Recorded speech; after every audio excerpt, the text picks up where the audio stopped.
Hi, I'm Scott. I also took the Soul-Centered Living 1 class that I completed in July. When I was asked to speak tonight, I decided I was going to give the best sharing ever, that when I finished, you would spontaneously give me a standing ovation, everybody would tell you how great I was. And so I was preparing comments for that,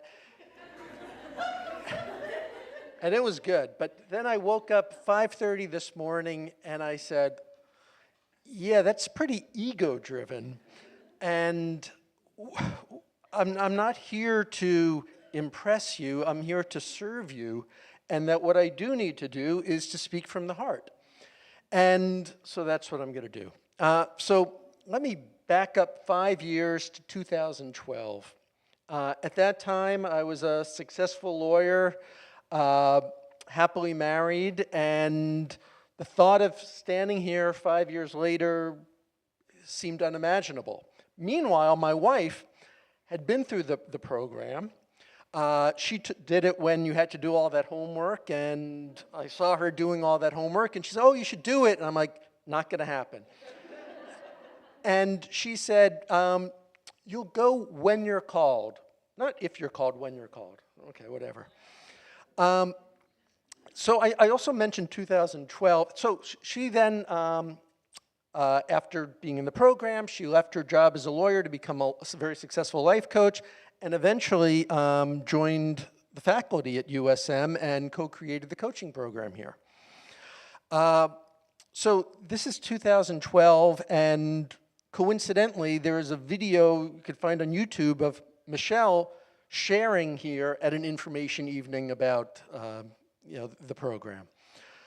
And I picked 2012 also because 1 year later, everything changed. So, I said, we had this great life, and I had this plan of how our life was going to be. Okay, our kids are going to go off to college. We're going to be empty nesters, and I had it all mapped out. 2013, Michelle was diagnosed with cancer.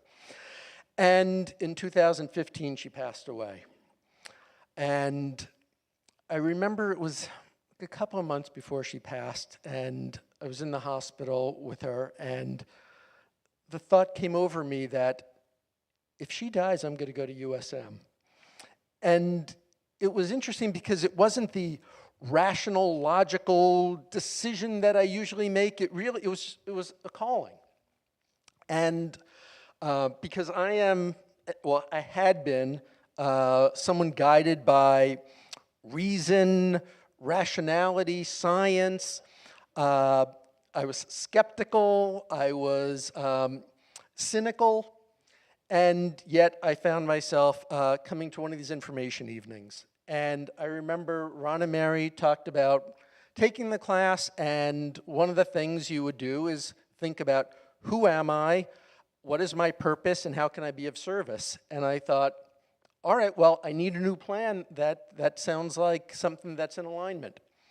So I did Soul-Centered Living, and I thought, okay, this is great. I'm going to come up with a new game plan. And very quickly, things changed, and I sort of forgot about the game plan.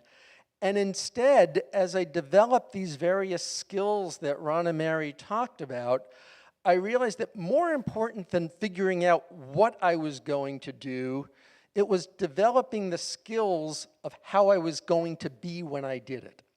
And these skills have various names like perception checking and heart-centered listening and seeing the loving essence, and they're all fabulous. And I've incorporated all of these into my life. And I'm trying to live more authentically in my authentic self, and I think I'm avoiding staying in the I'm upset because. So all of this, I think, has served me fantastically well in whatever the future holds. And the other thing I tried to do is, I mentioned about my cynical, skeptical previous persona. When we began at USM, one of the things we worked with was picking a quality we wanted to work with and creating an affirmation around it. And the quality I selected was wonder, and my affirmation was, I am seeing the world with childlike wonder through the eyes of loving, joyfully experiencing, shining a light on, and reflecting the beauty in everyone and everything. And I found that as the class proceeded, that I was stepping into that affirmation, and my skepticism and cynicism dissolved. And from somebody who had to, there needs to be a scientific explanation, I started seeing the beauty in everything, and I started seeing miracles and magic, and the world just became a better place. And finally, I mentioned the third thing was, how can I be of service? And I realized that I have a gift that I can share with other people who have lost spouses. And I have reached out to a number of people who've lost a husband or wife and offered to sit with them.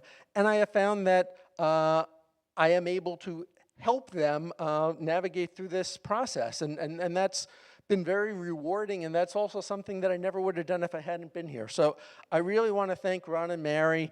It's a fantastic program. You should all do it.